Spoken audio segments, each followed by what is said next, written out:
Hang on. Can I take a photo? Yeah. All right. Just sending it to my beautiful manager to prove that we're actually doing this. Yeah.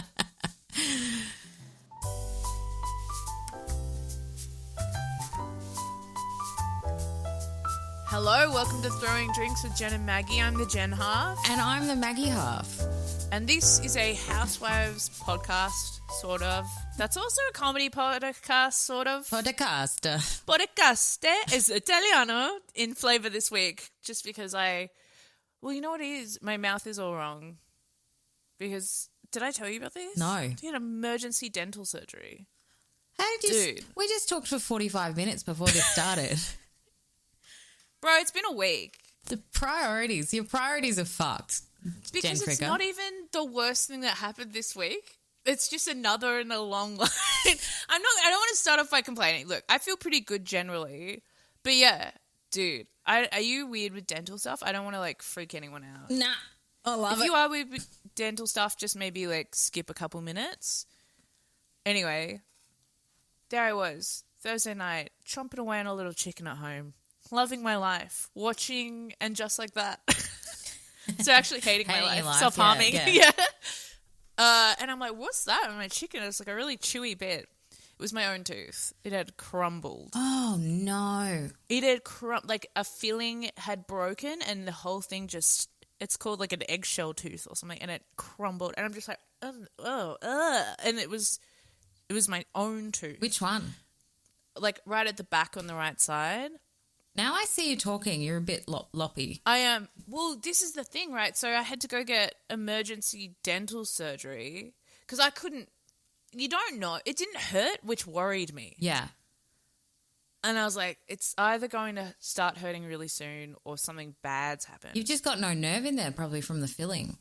Probably. I don't know. Anyway, and I'm so afraid of dentists because when I was young, I got the wrong wisdom tooth taken out, which was and that was a horrifying experience. I don't want to get too much into that, but it was just imagine an experience where someone is yanking a bone out of your body that you don't want to come out of your body, and your mouth is too numb to be able to say anything. Oh my God.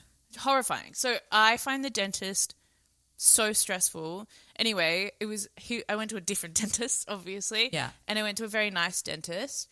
But it was an hour and a half to and they had to give me 4 or 5 needles because my face wasn't going numb enough. Because they kept going in there, and I'd be like, ah! And they'd be like, oh my God, are you feeling that? And I'm like, ah! And I'm just I started crying. It was awful. But the thing is, my mouth was open for so long. Now my jaw's kind of a bit clunky.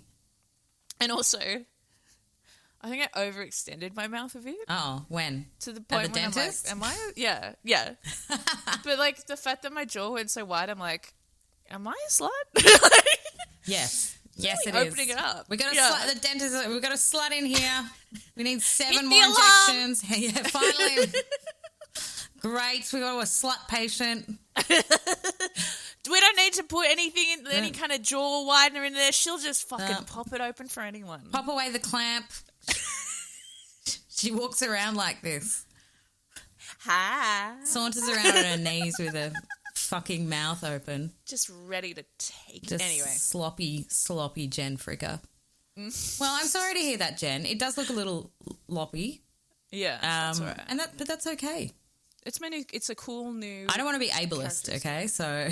Oh, no. I didn't know it was looking that different. No, but you were, before we started recording, you were rearranging an eyebrow situation because you don't want to be late and therefore make them hate. No, I found the best eyebrow place in Melbourne. And I'm going to shout it out. It's called Sarah Lee Brows. Sarah Lee? Sarah Lee, like the cake in the freezer. Oh, yes. It's so good. And they're amazing. And I've got really intense brows. I don't... Yeah. You have beautiful brows. I don't, well, yeah, I've always had these. Yeah. But it's I feel like it's a Maggie, Luke thing. Do you know what's funny? What? I Googled my name once. Mm-hmm. No, I Googled my husband's name once just to see what comes up. And it was Ben Russell Ben Russell comedy, Ben Russell Auntie Donna, Ben Russell wife. You know how that sort of people have things? Ben Russell wife eyebrows. Slay. Just to narrow it down between the wives. Because what if he had another wife and she had terrible eyebrows? Not the bad eyebrowed one. I want the good eyebrow. The good one. I mean, I'm literally in my decade. These were a nightmare in the noughties. The over plucking I did. Ugh. When you got thick brows, it's never a skinny line. No. Mine never recovered. Like I overplucked my one and then it's like short and it's like balding in the middle. I've got to fill it every day. Oh, it's my struggle. Oh, it's so hard. You gotta feel it. Oh my God, it's so hard. Get a pencil out. What's Polynesian brows like? We've talked about Polynesian thighs. Usually very beautiful, very thick, luscious as well, I would say. Probably the most perfect brows. No. Yeah. Oh, that's good to know. No, but I was thinking because we're both going to the same wedding. We're getting married. Yeah. We're going to the same wedding on Saturday, and I'm using my Mecca free makeup session. Oh, very smart. Before. Well, I don't know because I've never like had my makeup done at Mecca before. Okay.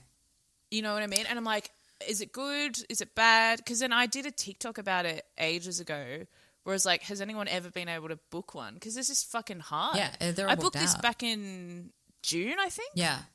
And I was like, I can't book anything until August. And then people are like, I did it and I got a face infection and stuff. I'm just like, oh, shit. Well, that's and the other thing. Yeah, they use the products on the floor. Totally. And then also I'm getting it like an hour before the wedding. Oh, wow. So you're going to be or fresh. the reception or whatever it is. Yeah. Yeah, we're flying in like at 45, like an hour and 45 before. Yeah. Before the They've event. just pushed the reception back a bit, which I think is good. Oh, have they? Yeah. I didn't get, Ben would have gotten that email. It's going to be great. I'm so gonna excited have to see. fun. I haven't seen the Sydney Comedy Crew for a very long time, and I am It'll a be a fan. good time. I am a fan. You've got Jen. You got. I don't even know if these people come to the wedding, but I'm going to list people in Sydney. You got Sure. Jen. You got one of my favourites, Cam James. You got the beautiful Becky Lucas. You got Alexi Toliopoulos. Yep. You got Cameron Duggan. You got. You used to have Sam. You used to have Aaron. I don't know if they're not there anymore. because Aaron Chen. Has Aaron moved yet? I'm not sure, but I know he's moving to New relocating. York. Yeah. And so good on him. So chic. So chic. He's so chic. Now that we talked about fashion boys, that is a fashion boy. That's a fashion boy. I love a fashion boy. Yeah. It's so Man. easy to be a fashion boy, though. We talked about this. You don't have just a wonky haircut and, some cool flares. One earring, I think. As soon as a boy gets one earring, I'm like, oh, this man's about to become a fashion boy. Fashion boy, yeah. Man, Aaron Chen's wife's the sickest as well. I met her once and she was like a little bit tipsy and so was I. And it was this instant like, she's like, I should have invited you to my wedding. And I'm like, bitch, I looked at every single photo of your wedding. I loved your wedding. I felt like I was there. She looked beautiful. It was a fantastic wedding. Aaron was gorgeous. It was just the most loved up situation, which is great. But I also do love a wedding when there's like no love. I love a wedding where everyone's there going, this is not a good idea. Oh, no. We're all here. I've never been to one of those. I reckon I've been to 3. Wow! Yeah. And everyone's just like, oh boy, definitely has a fun tone to it. I went to one wedding where it was like, it became clear the groom didn't have any friends. Oh, boy. And we were walking around and talking to people and we were like, so how do you know the bride and groom? And they're like, oh, well, we did a contract together about four years ago, but I haven't really caught up with him for a long time. So I was kind of surprised. And they're like, how do you know the groom? It's like, oh, I'm actually, I work on reception at his work and just slowly, gradually. And then it got to the best man speech.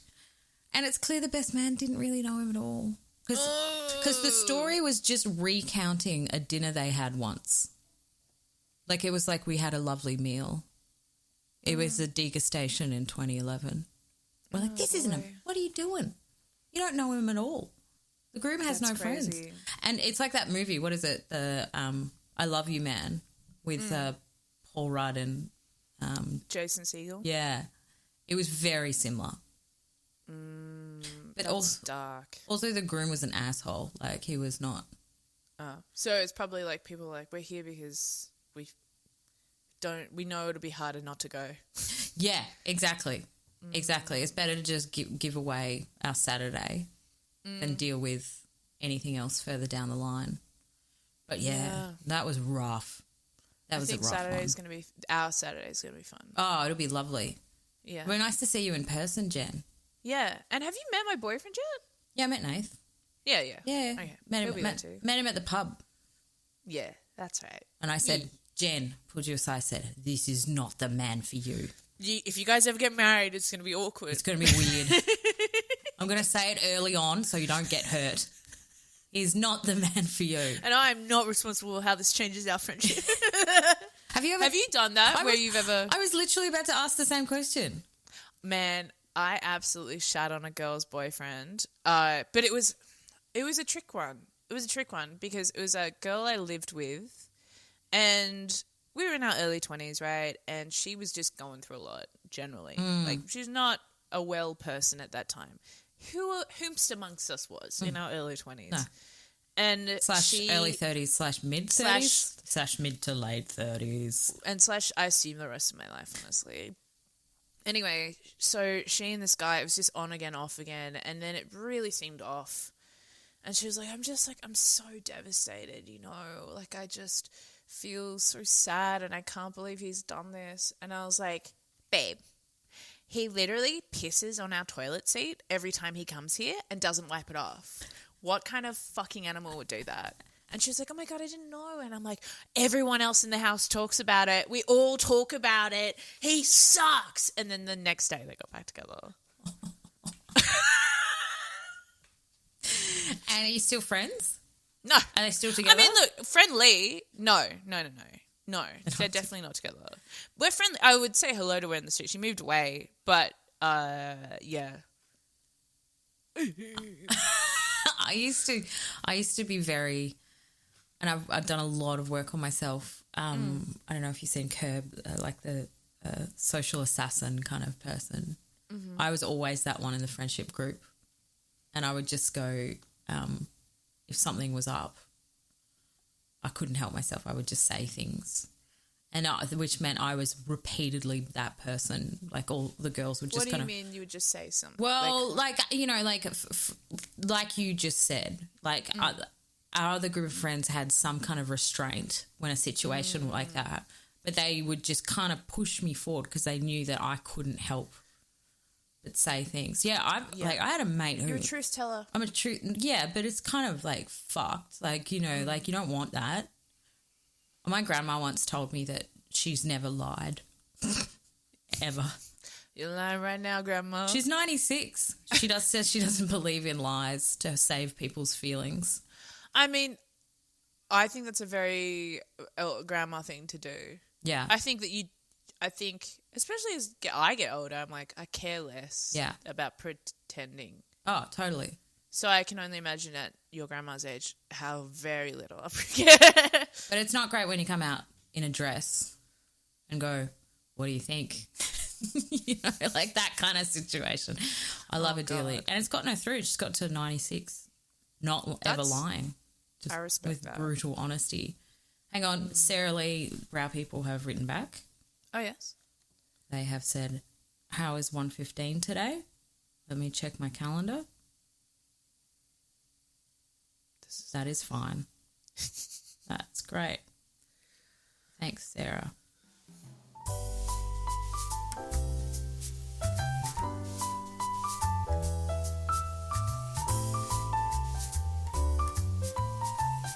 Can we get into some damn Bravos and some dang housewives? Because there's actually so much going on right now.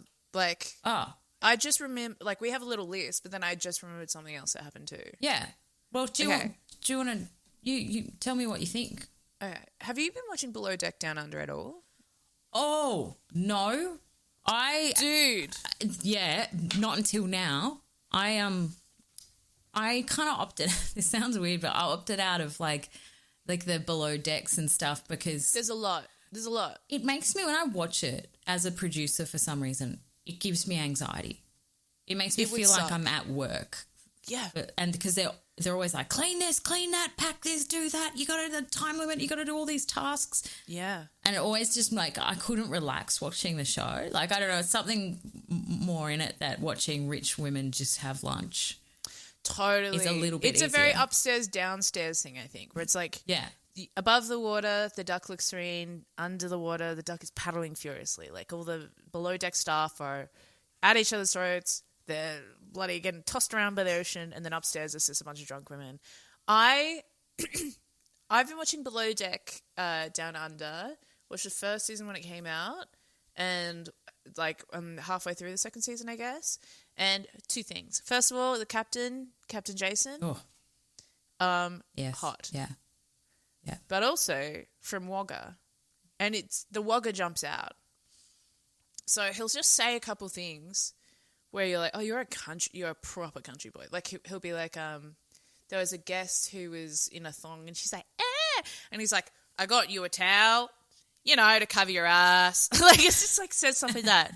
And I was watching with my boyfriend and he was like, oh, that's my cousin. What?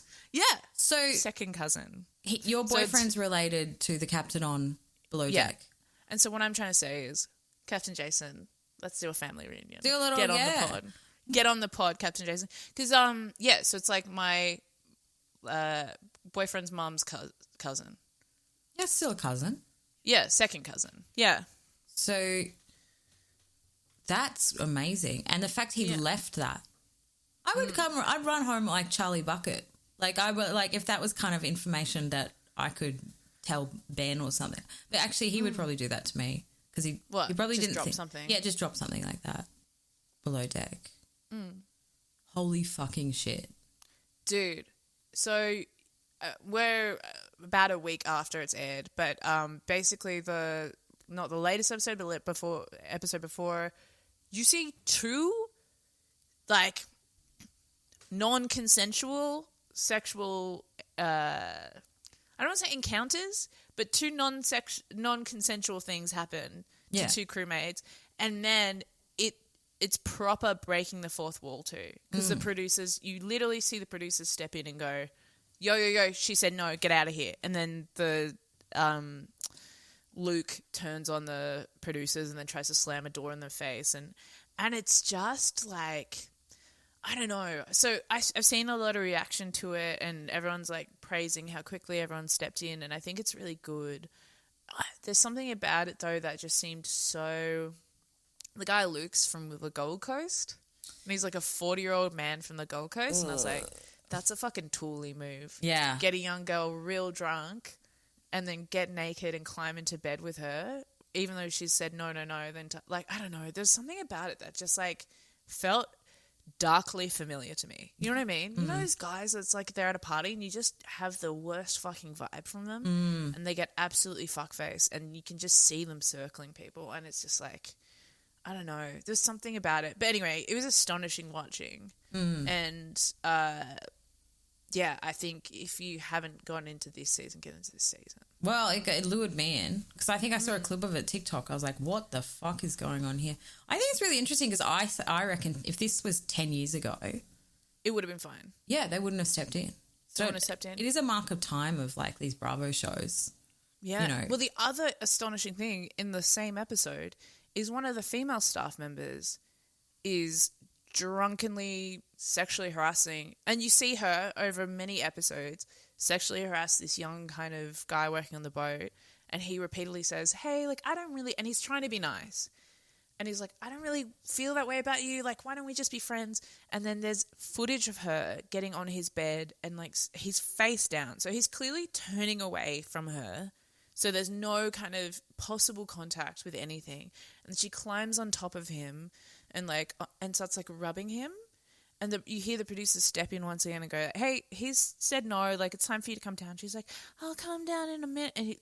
And it's so creepy as well. And I don't know. And, like, she has some reactions to the other girl, Margot, that Luke was trying to get with while she was unconscious, and the stuff. And I was just like, man, like sometimes I think everyone's so like everyone speaks the language, but no one fucking does anything about this shit. And then you actually see it on a show like this, and I'm like, well, thank God people are calling it out. Yeah, and you see know what I mean? You see them actually do it. So you see the processing behind the scenes with the producers stepping in.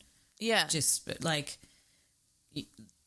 even if they stepped in again like 10 years ago, you wouldn't have seen that fourth wall. And I think it's like it was like such a smart move for like this is an NBC one, right? So this is like I think it's like it's produced by Bravo.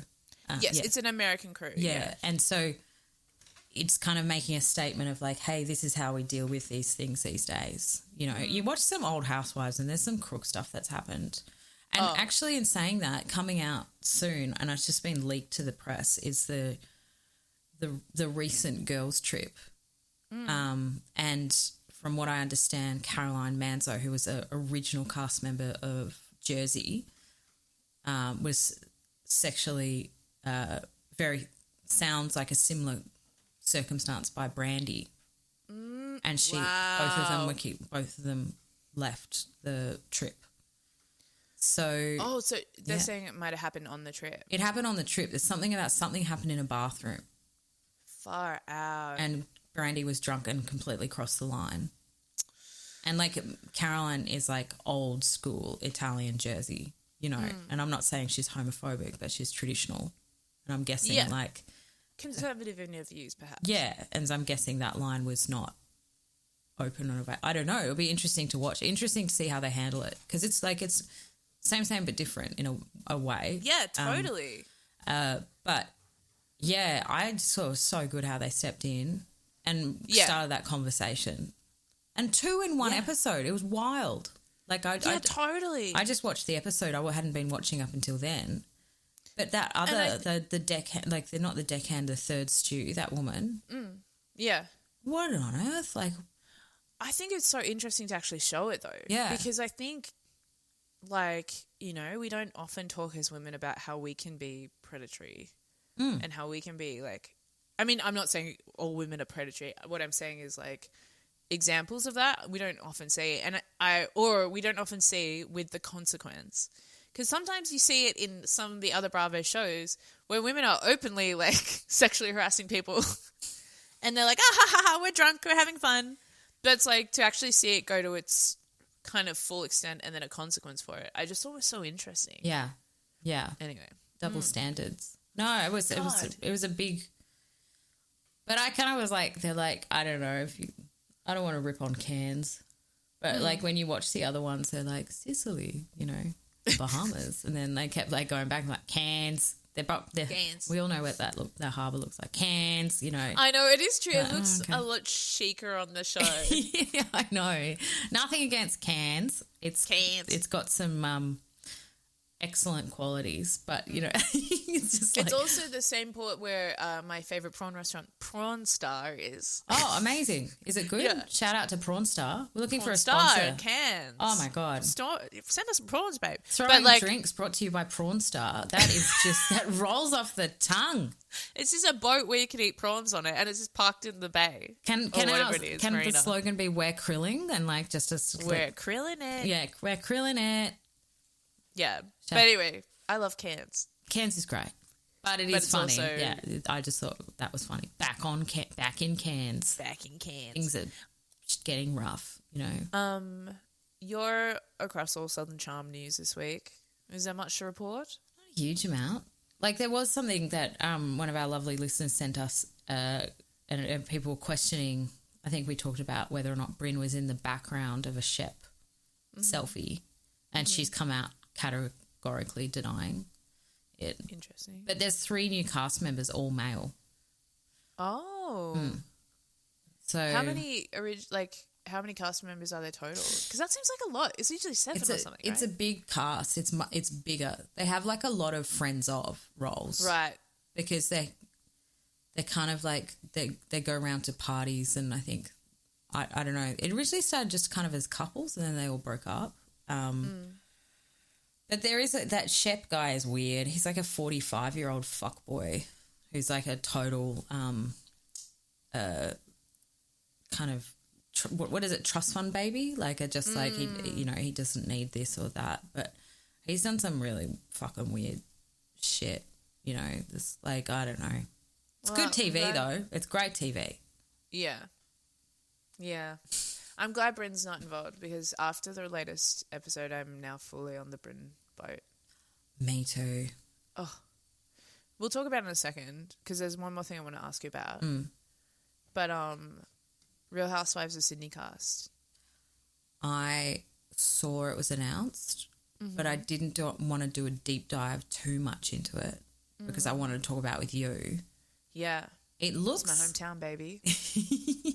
Sydney forever. I'm excited. I'm really excited. I think it's going to be good. I don't know why. Based off absolutely nothing but the picture, I think it's going to be the best season of Real Housewives ever. I will take you through the cast. Yeah. And I'll read you some bios and you just give me your opinions. Okay. Yeah. Completely unqualified opinions about the new Real Housewives of Sydney cast. Okay. You ready? Yeah. So, one person's returning. Did you watch the original Sydney? Oh, boy. I think I've watched the series like 3 times.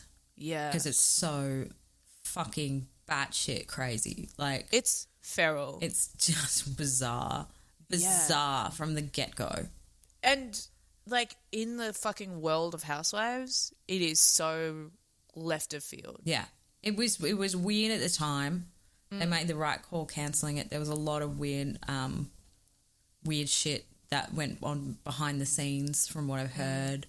There's, like, leaked audio of, like, one of the cast members throwing, like, homophobic slurs at a production assistant in Singapore, I think they were at.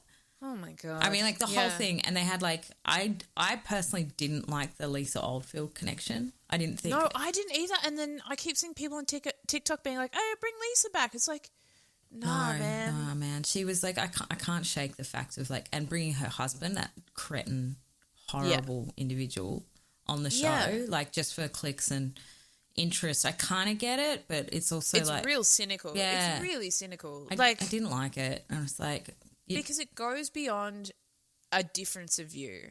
Yeah. You know what I mean? I can accept that people on these shows are not going to have the same views as me, but I think the legacy of the Oldfields will always be one nation, and that's an inherently racist party. Like, it is based on xenophobia. The guy started it. He literally started One Nation. And they're still going and still doing damage. Yeah. And I know, like, you can say, I'm not my husband and please separate me from this. And, you know, like, and they're not together anymore either. Oh, I didn't know that. No. So, well, like, I mean, in fairness... They weren't seeming to have a good time when they were doing the show, let's be real. Yeah, but it was just... and then, like, she seemed like she was presented as, like, someone with her own career and, you know, like, quite independent to the state where we were watching them fall apart. But just for me, it wasn't her. It was bringing the flavour of bringing One Nation into the Housewives. Yes. And I know you can say, like, people have been Trump supporters, yada, yada, yada, like, you know, like, and that is slightly hypocritical, but just bringing, like, a taste of One Nation into just for clicks, just for, like, that kind of thing, I was like, man, what are you doing? We don't need him in it. If you're going to bring her into it, make it about her. Yeah. Don't bring her husband into it. Or make it about the fact they're properly doomsday preppers. Are they?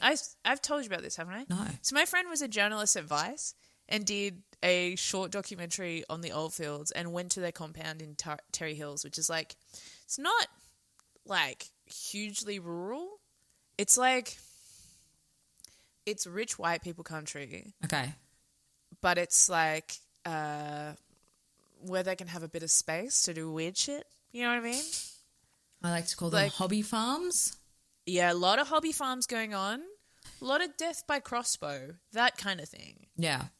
Like, where you're just like, what's going on out here? Don Burke lived out there. You know what I mean? Like, death by crossbow. Yeah, there was a murder by... I remember, because I, like, went to school around there, and there was a crossbow murder. And there was another one, it was like a hobby farm, and this woman had a horse in the front of her like that faced the street, and I remember like it was near the bus stop, so we'd all pat the horse on the way to and from school, and then she got done because it was actually a front for a huge marijuana farm.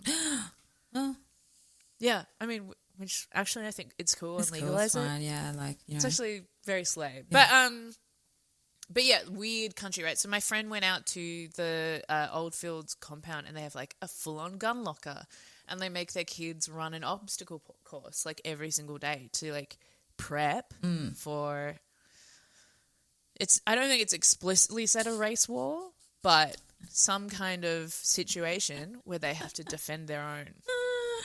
Maybe so. I have a feeling it'd just be everyone against them. Yeah. It's not particularly a race. I'll join in. Yeah. And the farm's booby-trapped too. Yeah.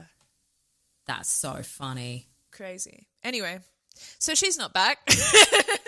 No, she's not back. Well, let's talk about who is back and who is new. Yes. Okay, so Chrissy from the original is back. Yes. I, to be honest, don't remember much about her. Other than I remember, like, Athena calling her fat at one stage, and I was like, this woman's not fat. Correction? Listener warning. Maggie is about to womansplain something trivial about housewives to Jen. Mm-hmm. I don't think she called Chrissy fat. She called the small Victoria, the small blonde one, fat. But yes. I remember Oldfield called Chrissy Chewbacca. Oh, yeah. Funny. It is a funny diss. It is a little bit. But I mean, we'd just be dissing on Oldfields. We can give it to them. That was a funny diss. I love Chrissy, and she's like, from what I can tell, she's slid into Noosa, the Noosa sphere as well. Is she? Infiltrated Noosa. So good for her. Yeah. She's loud. She brings the drama, and she's kind of carefree, and she's so fucking rich. She doesn't give a shit, you know. Yeah, love that. Yeah. I love it when they don't really need to do it. Yeah. Always the best housewife. So good. Next one, former Miss Australia and also former Real Housewives of Sydney identity, Nicole O'Neill. Oh. Which, again, I don't really remember. She was Captain Eyebrows. Oh, yes! She was the one that says, I've got a 8.5. So she's great. She's good. And, you know, she a little bit of historical trivia, she was featured originally on Ladies of London. Oh, great. I still haven't watched it. You've told me to watch it. Yeah, so she was the party planner, but it turns out she obviously didn't need to be doing it because she's got from a really big Lebanese Australian generational wealth family and married well as well. You know what the Housewives universe doesn't have a lot of, I feel? Rich Lebanese women. Well, because I don't know if you know much about like Lebanese beauty. There's a beautiful film that came out a few years ago called Caramel, I think. Oh, yeah. Do you remember that? Yeah. And it was about like a beauty salon in Lebanon, in Beirut, and they use caramel to like do people's like waxing and stuff like that. And it's just like these women are so chic, and I don't think we see it enough on the screen, and I love seeing it. I love, especially like Lebanese women in Sydney. They just have their own fucking they've got their own vibe. thing. Yeah. And they do everything big, and like it's nails, it's the eye. Like I remember my maths teacher in high school was this beautiful Lebanese woman, and she always had the most perfect eyebrows, always had the most perfect nails, always like perfectly put together, and just like everything about her was so elegant. And I was like, ugh. And it was the first time I'd ever like really interacted. It sounds so lame. My grandma's Lebanese, but like, and she's always like very put together as well, like always doing her nails and things like that. Yeah, there's something about it's very refined. Well, it perfectly describes Nicole. I like Nicole. Nicole was the one at the start of her her time on that show. In the confessional, said when we always fly first class. So I take my girls and we walk down to then other end of down to economy, and says something like, and to remind them how lucky we are. And I point out all the people in economy. and that is housewife gold.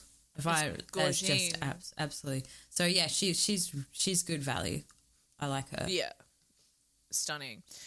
Next we have a new housewife called Caroline Gautier, and her big thing is that she's never seen a single episode of Housewives. I don't know much about her at all. But yeah, cool. She's just saying Great. that. Yeah. There's no way, because you have to apply for this, really. Yeah. There's no way you would go on this show. And I reckon Not having watched it. I reckon she'll say that and everyone's like, you're full of shit. Yeah. 100%. What does she do? Let me look it up real quick. What's her name again? Caroline Gautier. Is that Gautier? Yeah. I'm gonna look it up. I mean, chic name, obviously. Very chic. Only 177 followers on Instagram. Oh. Oh wait, no, it's probably just not. She's already got a fan page. Yeah. Nothing's coming up, which I think is Good. extremely chic. Yeah, I like that. No Instagram. That's chic as hell. Yeah. Okay, here we go. Born in Prague, Caroline has called Tokyo, Byron Bay, and now Sydney's Bondi Beach her home. A forward-thinking and kind-hearted soul, Caroline readily admits that vanity is her driving force in life, and she's focused on looking and feeling the best version of herself. Okay. Interesting. Yeah. Gautier, isn't that where you go do clown school? No, it's Gaulier. That's Gaulier. Yeah, Gautier. she's the clown. She's queen of the clowns. Something else is Gautier. The Jean-Paul Gaultier, the fashion the house. fashion designer. I was thinking, what's the one who sings this thing? Something that we used to know. Oh, that's Gautier. Okay, yeah. Okay. Let's go on socials. Yeah. That's funny. All right. Next up, we have Victoria Montano. And Victoria Montano. Let me find it. She, the owner of luxury sport brand Sportlux. Victoria is a passionate fashionista, personal stylist, amateur show jumper. Okay, that's sick. Wife and mother of two. Victoria is a modern woman, driven, stylish, and adventurous. She keeps everyone on their toes with her dry wit and clever one-liners. Okay, red flag for me with girlies coming in thinking they're funny. You know when people like, I've got some absolutely banging one-liners. Have you ever met a person that's like, I've got some incredible one-liners and they're funny? Like, no, it's never happened. No. I've known comedians that think they're funny and they're absolutely not. Yeah. But they sometimes are really successful because they have so much belief in themselves. I mean, like, comedy is like 90%. Name them. 90% belief in yourself. Yeah. And 10% talent to a certain level. But no, I've never met someone who's been, you have to be I reckon you have to be really bullied at school, have a touch of mental illness, and fiercely competitive to make the molding of someone who's truly funny. Truly funny. Yeah. Not even professionally funny, just actually funny. And if you're me, just like really, really good looking. Yeah. Just, I've got that Effortless. on it. I've got effortlessly, stunningly And put together. eyebrows. Yeah, just to the point I think it intimidates people. I reckon I go into a room and everyone's like, oh, You know what I can't deal with this. They fear you and they're attracted to you. And that confuses them and frightens them. Yeah. Well, it hasn't got me far in life. It means I can't do anything. No one hires me for anything. That's because they're too horned up and scared. Because everyone's horny and scared. Everyone's horny and scared. That's my biography name. Yeah. That's the title of this episode, at least. Horny and scared. Horny and scared. Everyone's horny and scared. Yeah. All right. Next up, and this is one I've been really excited about, and I've realized it's not meant anything to you because I think she's such a Sydney socialite, which means I think she's going to be amazing. Is Terry Biviano. I've only seen her like in Daily Mail spreads, and I don't know who the fuck that is. Like Terry Bivs. Have you met her? I've seen her at events. Oh, okay. She's a true Sydney social. Like, she's been around for like a couple decades. So, Terry Biviano so this is the bio that's up at the moment. Hailing from a big Italian close-knit family, Terry's love of fashion and business led her to build an internationally successful shoe empire. A true socialite, exuding infectious energy and a natural connector of friends, Terry is effortlessly charming and always the life of the party. But the thing about her as well is that she's married to like one of the greatest NRL players of all time, Anthony Minicello. And so she's just proper, like, she's proper wag. Like, from 90s wags. Wait. So she's a fashion designer, right? Yeah, so she had a shoe line, and I think it was just called Biviano or Terry Biviano. Okay. And I think she ended up selling it. But she's been rich and famous since the 90s as a wag. Wow. Like, she was in the Daily Mail as being, like, one of the proper Australian NRL wags. So they've been together for a long time. Yeah. Interesting. So I just think, I don't know why that makes me excited, but to me, having seen her at events, I'm like, oh, okay. It's a good get. It's a big get. Okay, great. It's a big get. It's one of those ones where she didn't need to do it. I mean, who knows? Maybe she did need to do it. Yeah. But one of those ones where she is potentially bigger than the show. No, that's not true. I don't want to overhype her too much. I'm just excited for her. She's a big social deal in Sydney. And so perfect fit. They would have had to work for it. Yeah. Also, Sally Obermeter. Do you know her? Yeah, I do. I only know her because one year for Christmas, my friend bought me her smoothie book. She has a recipe book of green smoothies. Are they good? I never tried them. You're writing a recipe book of green smoothies. It's kind of... Do we need a book for green smoothies? I feel like that's like, yeah, it's just putting stuff into a blender, really. But I appreciate that also the most perfect housewives product? So she's a presenter, right? Is she a newsreader? Yeah, so she's a newsreader, and then also I think she was, I want to say she was on the, like, infomercials. Oh. Not the Chemist Warehouse ones, but you remember, like, in the mid-mornings, like, on Sunrise yeah, like and whatever, it'd be like... Wellness kind of, yeah. Yeah. That kind of vibe. But her proper bio is a former TV host, the wife and mother of 2 young girls, returns to our screens, juggling the daily commitments of family and work as co-owner of wellness brand Swish, 2 eyes, because you got to get the double letter, just like Goop. Sally has bounced back with purpose. There's Poosh as well. Yeah. Kardashian's thing. Sally has bounced back with purpose after life took an unexpected turn and she was diagnosed with breast cancer. So that'll be interesting. And also, someone who's used to TV, I wonder how they're going to play it. Because you know how Rin is really good at TV? It either goes one way or the other. And is that the last one?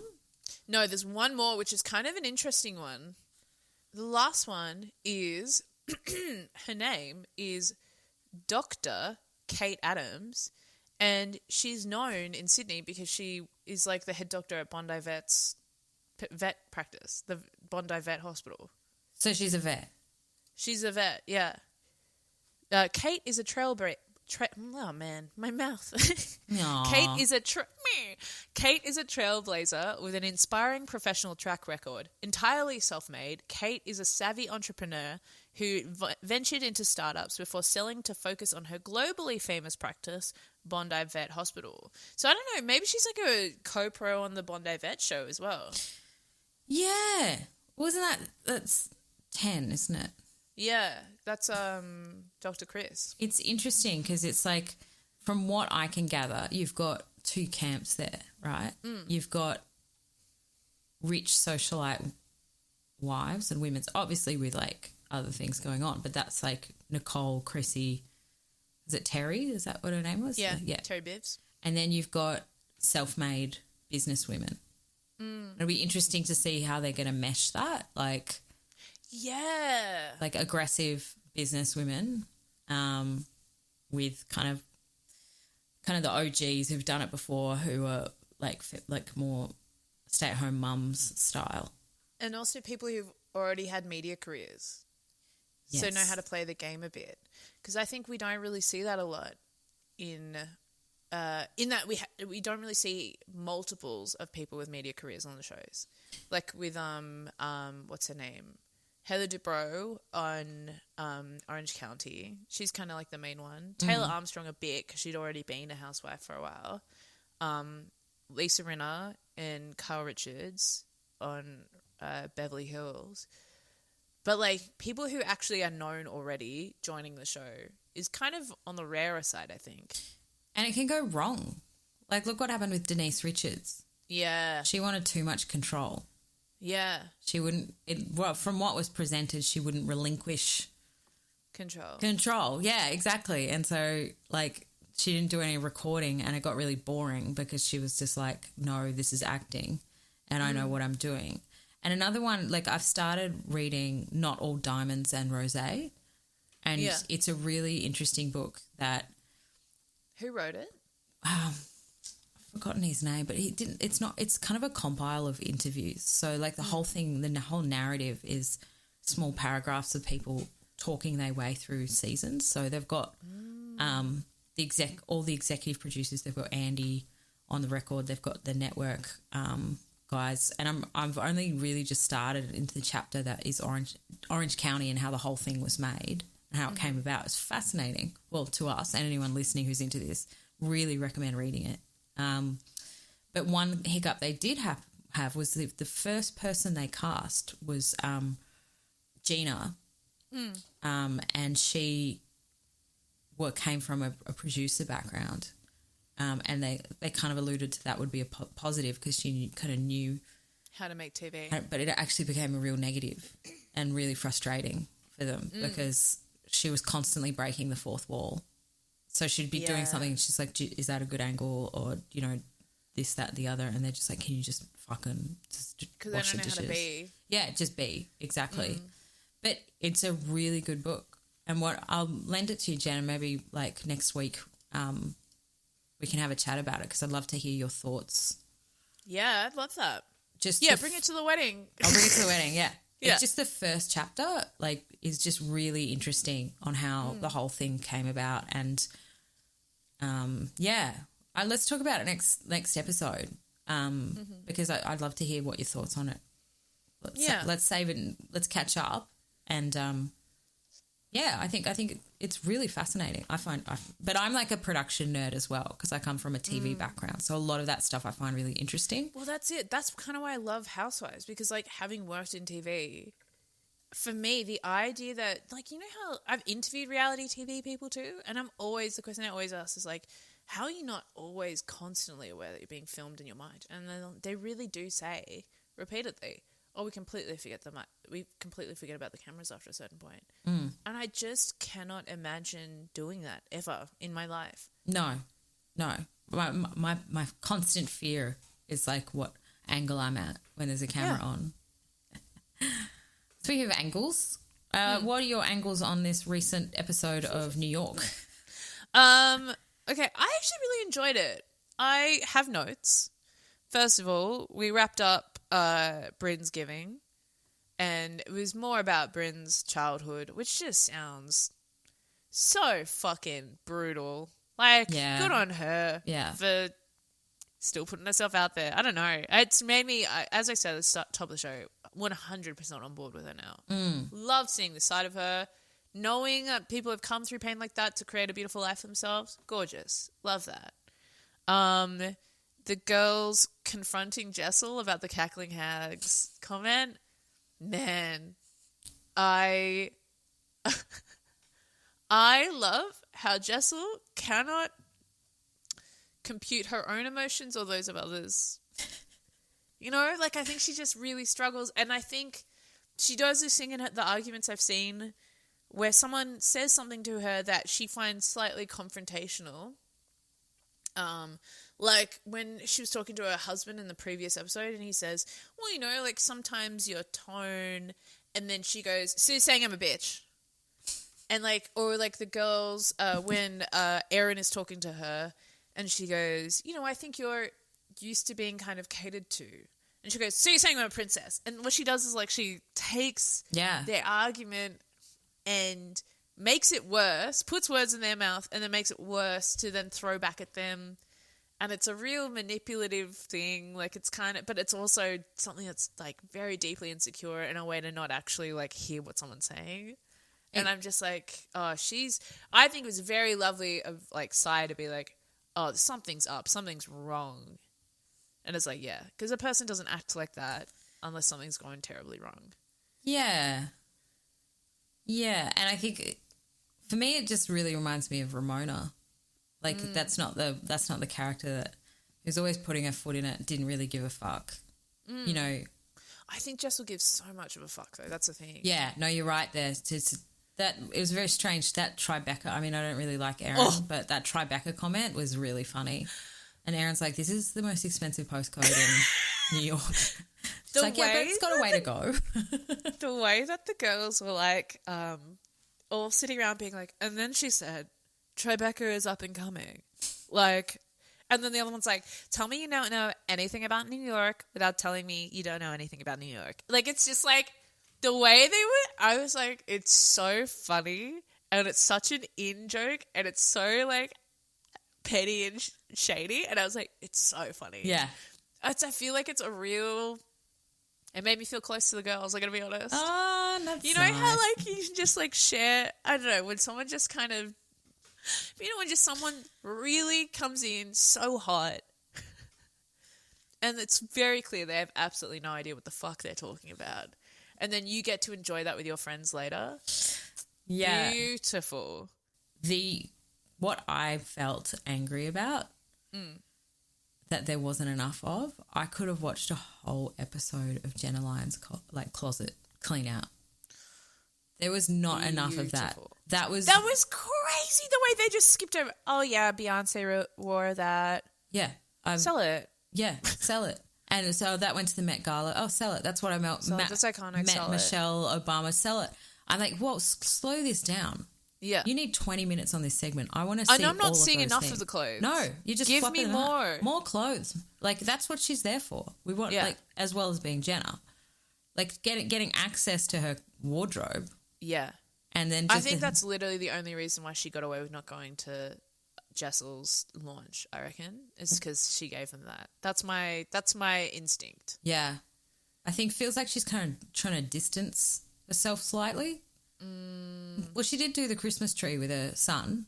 But she told them she was going to, she told them she was going to an event. Oh, and then that's right. And she's like, she's created an event. Yeah. That's wonderful. That's going to bubble. And the event is decorating with your Christmas tree. With your children. Do you know what the line of the episode was for me? Bryn going, hand jobs. Yeah, they're back. When did they leave? I don't know. But like they keep trying to encourage Jessel to have sex with her husband. Like, get him a hand job. Yeah, hand jobs are awesome. They're back. It's just so funny. Wait, is a wristy an Australian slang or is that American? Yes, I think so. So if you say wristy over there, I think they would get it from context clues. Interesting. If you're American, you're listening to it. Do you say wristies? Do you say wristy? Because I've never said hand job. I've always said wristy. But maybe is that a Queensland thing as well? No, I think wristy's pan-Australian. Dare I say AUNZ? That's funny. Wristies. Yeah. Well, I think, it's what I would call a builder episode where they're just kind of planting things. I was disappointed that we didn't see enough of Jenna's wardrobe. What did you think of the conversation between Erin and Jessel? I just don't like, I don't like Erin. Yeah, so you don't care that much? I thought it was a funny comment about Tribeca and Prince. I mean, I think Jessel's good TV. Erin just seems like she could be like not a very pleasant person to be around, which doesn't mean that it's bad TV. Do you know what I mean? Like, I'm not saying she shouldn't be on the show, but I don't know. The Trump, I can't move past the Trump shit. The Trump shit is hot. After January 6th? After January 6th. Come on. It's really hard to move past that. Like, yeah. And that's what I see. That'll definitely come up in the reunion, though, surely. Oh, has it come up on Watch What Happens Live? I haven't seen anything. Maybe they're just kind of like not going hard on her. maybe other stuff happens and they're just like, let's play this out at the reunion. It just felt forced, just like, you know, a little bit. I feel like Erin just doesn't like any of the women. Yeah. And, like, it's fine. That's fine. You don't ever like the women, but she's just kind of, like, whingy a bit as well. And I'm really bored of, what's her name, Sia? Is it Sia? Sia? Sai. Sai complaining about the lack of food. It's like you're beating that horse, mate. Yeah. Yeah. We're obviously 4 weeks later and it's not interesting It feels anymore. like the show, we haven't broken the back of the show yet. Yeah. But what are we in? Episode 5, right? 5. Yeah. Yeah. There's still time. There's still time. We've probably got another, like, 16 episodes to go. Please. Oh, no, I was just saying, I'm just used to, like, binging a whole season. Do you know what I mean? Like, having it on in the background. 1 week by week. It's just, the struggle's kind of brutal. The struggle's real. The expectations are higher as well, because if you're binging it, you're like, you can just kind of think about something else and do something else because you know something good's coming up, or you can skip it. Yeah. But when you got, like, it just kind of trickling in one by one, you're like, well, I've been looking forward to this all week. Oh, all they did was talk about Tribeca. Okay, but I loved that cover. I really loved it. I thought it was so funny. It's so stupid. It is stupid. And I have been watching Atlanta, Oh, yeah? and it's a similar vibe. It's like there's not a lot going. It's all about Drew's pending divorce, which was also the theme of last season. And Candy is producing a kind of a B-rate movie, hypersexual film that she's cast Drew in. I don't know, man. It's just not working for me. I feel like it's like there's just such classic characters in it, and like now I don't know what's going on because I don't know if you know Nene Leakes. Yep. She's now suing Bravo I know, I saw, yeah. and the production company, so I don't know if that has affected the show at all. But it had a kind of a bump when they did the She by Sheree stuff, and it actually launched, but then turned out it was kind of all copied from Shein, I think, like something like that. And then it's like a drop shipping thing or something. Yeah, I think so. And then the website broke, so no one could actually buy any She by Sheree. And that's like the best thing about the whole show. Yeah. And they've got really good personalities, and I really like their riffing, and I like it. Their reading is incredible, and it's funny. It's definitely funny. It makes me laugh. But this season, it felt like it was like, like they didn't. There was no through line for it all. They were just kind of getting together and kind of bickering about stupid stuff. And they brought in a lot of friends of as well, which is always a bad sign.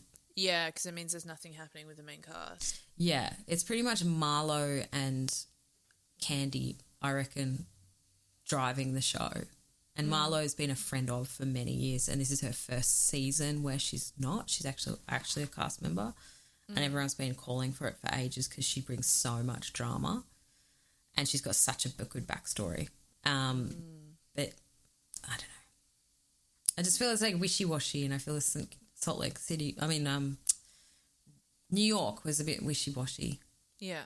You know what I'm excited for, though? Salt Lake. Yeah. The trailer came out. That's what season was. 3. It's in the back of my head when you were talking about it. Yeah. Oh, my God. So I just finished season 2 because I was doing the binge. Oh, wow. Bro. Like, again, I'm like, this is the most perfect iteration of this franchise because it's a crime thriller. Yeah. In real time. It's just like, yeah. So I'm so intrigued about how they're going to handle the aftermath of Jen Shah introducing, I think, a couple new housewives because Jenny's also gone. And also the Mary of it all. She's back.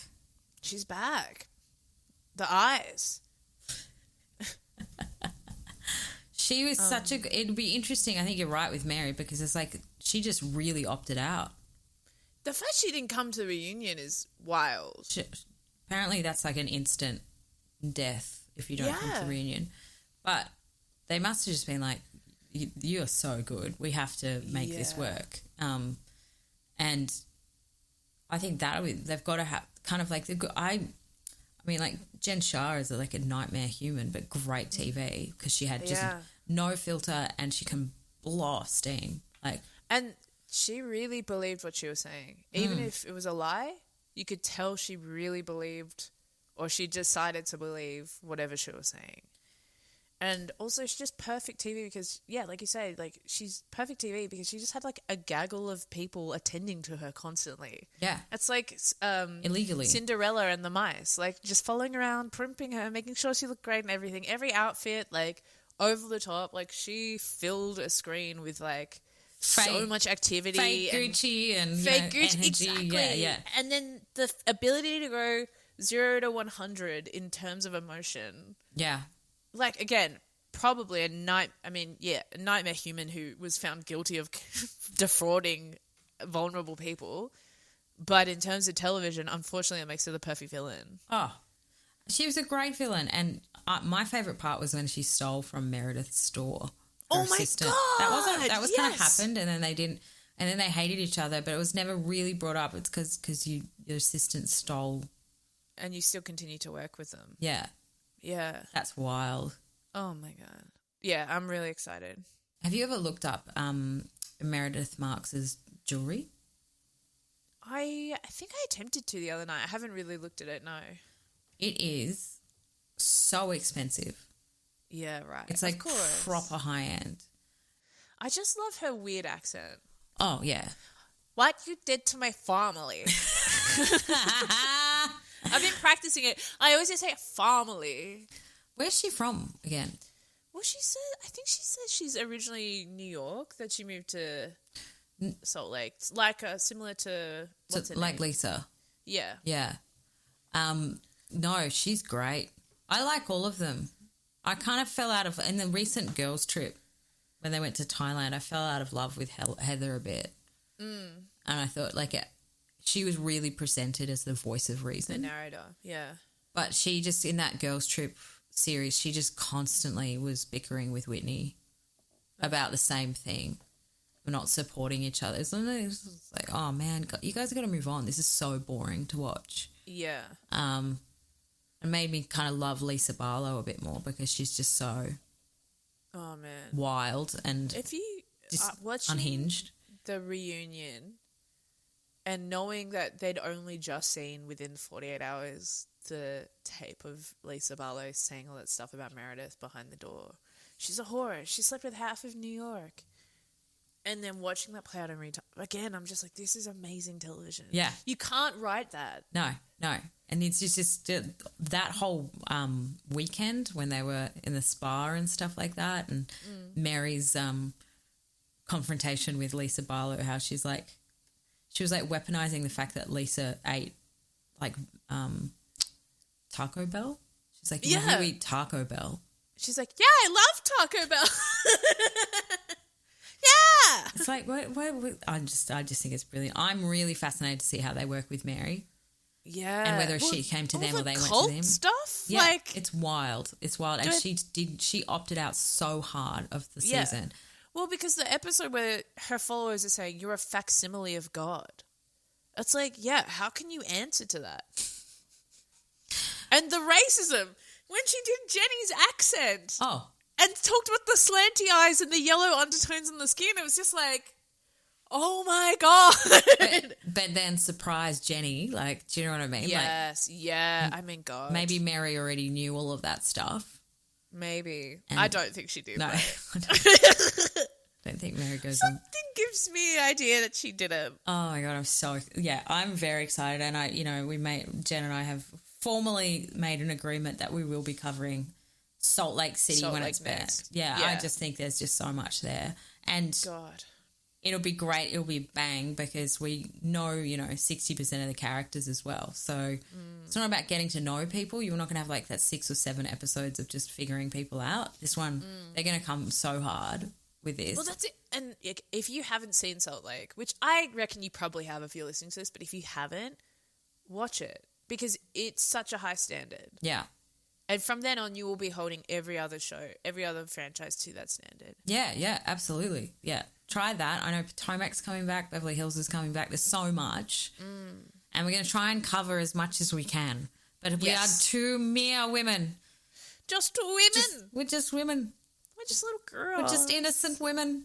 Trying to do our best, but we're going to keep going with New York. Give it the old college try. I want it to win.